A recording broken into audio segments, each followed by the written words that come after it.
Must enable this Find My Mobile chatting on Samsung Galaxy S25 Ultra or any other latest Samsung S25 series. That will helpful if you lost or stolen your Samsung device. To enable this feature or hidden Find My Mobile chatting, open the app drawer on your phone, tap the settings app.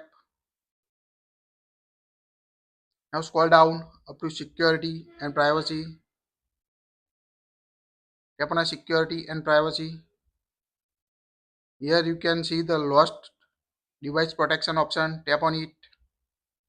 Here make sure your device connect with your Samsung account to use this Find My Mobile setting. So tap on Find My Mobile. Now here you can see the two options. Send last location. Make sure toggle on this option on your device. To send your last location information, you need to turn on location. So tap on turn on and enable this feature. Also you can see offline finding.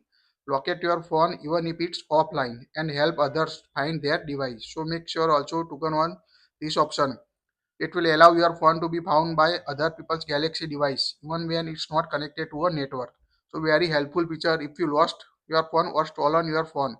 So make sure toggle on this option to find my mobile if you lost or stole your device. So tap on a turn on to turn on offline finding option. So make sure enable both these feature enable on your Samsung S25 Ultra or any other latest Samsung device. That's it. If you like it, share it.